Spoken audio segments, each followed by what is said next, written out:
Assalamualaikum warahmatullahi wabarakatuh.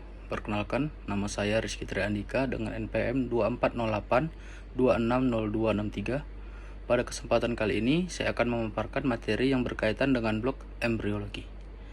Melalui presentasi ini, saya berharap dapat memberikan pemahaman yang lebih jelas mengenai bagaimana perkembangan dan pertumbuhan pada manusia secara keseluruhan. Di sini, saya akan membahas perkembangan dan pertumbuhan manusia. Pertumbuhan dan perkembangan manusia terjadi pada seluruh bagian tubuh.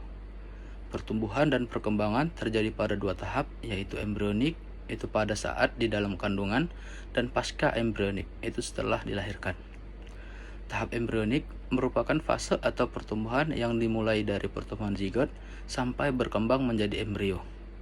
Dalam tahap ini, zigot yang terfertilisasi antar sperma dan ovum mengalami pertambahan jumlah sel akibat pembelahan secara mitosis. Sementara itu, perkembangan zigot ditandai dengan adanya spesialisasi dan diferensiasi sel-sel serta jaringan untuk membentuk organ-organ dan individu yang utuh. Tahap embrionik terdiri atas beberapa tahap, yaitu morula, blastula, gastrula, dan organogenesis. Pertama, saya akan membahas tentang fertilisasi. Yang pertama ada fertilisasi. Proses embriologi diawali dengan fertilisasi, yaitu pertemuan dan penyatuan antara sel-sel sperma atau spermatozoon dari ayah dan sel telur atau oosit dari ibu. Fertilisasi terjadi di tubuh falopi dan menghasilkan sel tunggal yang disebut zigot. Zigot ini mengandung informasi genetik lengkap dari kedua orang tua, yaitu 23 kromosom dari sperma dan 23 kromosom lagi dari sel telur, sehingga membentuk 46 kromosom dalam sel baru. Setelah fertilisasi, zigot mulai mengalami serangkaian pembelahan sel yang disebut cleavage. Proses ini terjadi tanpa peningkatan ukuran total zigot, melainkan hanya membagi sel menjadi unit-unit yang lebih kecil. Pembelahan ini terjadi secara mitosis, di mana satu sel membelah menjadi 2, 2 menjadi 4, 4 menjadi 8, dan seterusnya. Lalu ada morula. Pada hari ketiga atau keempat setelah fertilisasi, zigot yang telah mengalami pembelahan akan membentuk struktur yang disebut morula. Morula adalah sekumpulan sel yang membentuk bola padat yang menyerupai buah murbei. Dalam tahap ini, sel-sel mulai mengalami diferensiasi awal meskipun masih dalam bentuk massa yang relatif seragam. Morula terus berkembang dan bergerak menuju rahim, di mana ia bersiap untuk mengalami transformasi ke tahap berikutnya. Selama perjalanan ini, sel-sel dalam morula mulai menyusun diri dan membentuk struktur yang lebih kompleks. Lalu ada blastula. Setelah morula berkembang lebih lanjut, ia berubah menjadi blastula yang merupakan struktur yang memiliki rongga berisi cairan di dalamnya yang disebut blastosel. Pada manusia, tahap ini sering disebut blastokista. Blastula memiliki dua bagian utama, yaitu trophoblast yang akan berkembang menjadi plasenta dan struktur pendukung lainnya, dan inner cell mass yang akan berkembang menjadi embrio itu sendiri. Tahap blastula sangat penting karena merupakan awal dari diferensiasi sel yang lebih spesifik. Pada titik ini, embrio telah bersiap untuk mengalami proses implantasi ke dinding rahim agar dapat terus berkembang lebih lanjut. Lalu yang keempat, itu ada gastrula. Setelah blastula berhasil menempel di dinding rahim melalui proses implantasi, tahap berikutnya adalah gastrulasi. Gastrulasi adalah proses di mana blastula berkembang menjadi gastrula, yaitu struktur yang memiliki 3 lapisan germinal utama. Lalu itu ada ektoderm, lapisan luar yang akan berkembang menjadi sistem saraf, termasuk otak dan sumsum tulang belakang. Lalu ada kulit, rambut, kuku, dan mata. Yang kedua ada mesoderm, lapisan tengah yang akan membentuk otot, tulang, sistem peredaran darah, termasuk jantung dan pembuluh darah. Lalu ada ginjal dan sebagian besar sistem reproduksi. Yang ketiga ada endoderm, itu lapisan dalam yang akan berkembang menjadi organ dalam seperti hati, pankreas, paru-paru, dan saluran pencernaan.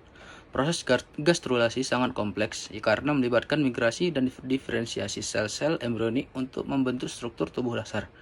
Setelah gastrulasi selesai, embrio mulai memiliki bentuk yang lebih terorganisir dan siap memasuki tahap perkembangan organ. Yang kelima, ada organogenesis. Setelah lapisan-lapisan germinal terbentuk, tahap berikutnya adalah organogenesis, yaitu perkembangan organ-organ utama tubuh. Pada saat ini, masing-masing lapisan germinal berkembang lebih lanjut untuk membentuk berbagai sistem dalam tubuh. Ektoderm akan membentuk sistem saraf melalui proses yang disebut neurulasi. Proses ini dimulai dengan pembentukan lempeng saraf yang kemudian melipat dan membentuk tabung saraf yang akan berkembang menjadi otak dan sumsum tulang belakang. Yang kedua ada mesoderm, akan berkembang menjadi jantung dan sistem peredaran darah serta otot, tulang, dan ginjal. Pada minggu ketiga hingga keempat, jantung mulai berdetak dan darah mulai beredar. Yang ketiga ada endoderm, akan membentuk organ dalam termasuk hati, paru-paru, pankreas, dan sistem pencernaan. Selanjutnya ada mitosis. Mitosis adalah proses pembelahan sel yang menghasilkan dua sel anak yang identik dengan sel induk, atau biasa disebut diploid, dan memiliki jumlah kromosom yang sama. Mitosis terjadi pada sel somatik atau sel tubuh dan berperan penting dalam pertumbuhan, perbaikan, dan pemeliharaan tubuh. Tahapan mitosis itu ada 3. Yang pertama itu ada interfase atau persiapan. Sebelum mitosis dimulai, sel berada dalam fase interfase yang terdiri dari 3 tahap. Itu ada G1, S, dan G2. G1 itu pertumbuhan sel dan sintesis protein, yang S itu replikasi DNA atau penggandaan kromosom, dan G2 itu persiapan untuk pembelahan sel. Yang kedua ada mitosis itu sendiri atau pembelahan sel. Mitosis ini terbagi menjadi 4 tahap. Yang pertama ada profase, di mana kromosom mulai memadat dan menjadi terlihat. Yang kedua ada metafase, itu di mana kromosom teratur di sepanjang garis tengah sel atau disebut dengan pelana metafase. Yang ketiga ada anafase, itu di mana kromatid bersaudara pada setiap kromosom terpisah dan bergerak ke kutub sel yang berlawanan. Lalu itu yang terakhir ada telofase, di mana kromosom mulai memanjang kembali dan membentuk kromatin. Yang ketiga ada sitokinesis, di mana pembagian sitoplasma terjadi setelah telofase, menghasilkan 2 sel anak yang identik. Lalu ada meiosis. Meiosis adalah jenis pembelahan sel yang menghasilkan sel anak atau gamet dengan setengah jumlah kromosom dari sel induk atau disebut dengan haploid. Tahapan meiosis terbagi menjadi 2 tahap, yaitu meiosis 1 dan meiosis 2. Nah, meiosis ini itu kan tadi ada meiosis 1 dan meiosis 2. Nah, meiosis ini seperti mitosis tadi, itu ada profase 1, metafase 1, anafase 1, dan telofase 1. Begitu juga dengan meiosis 2. Lalu ada tahapan farmakokinetik. Yang pertama itu ada absorpsi, adalah proses masuknya obat dari tempat pemberian ke dalam sirkulasi darah.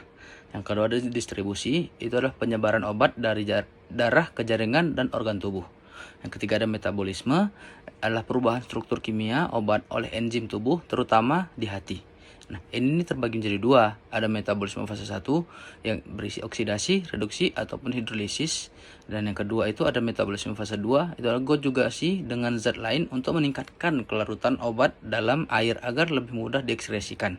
Nah, yang keempat ini ada ekskresi, adalah pengeluaran obat dari tubuh, terutama melalui ginjal, hati, ataupun paru-paru. Nah, yang terakhir ini ada interaksi dengan reseptor. Ini ada agonis dan antagonis.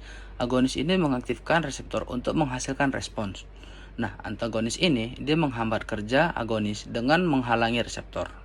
Demikianlah presentasi yang dapat saya sampaikan mengenai neuroscience ini. Semoga dapat bermanfaat bagi kita semua, termasuk saya sendiri. Saya tutup dengan wassalamualaikum warahmatullahi wabarakatuh.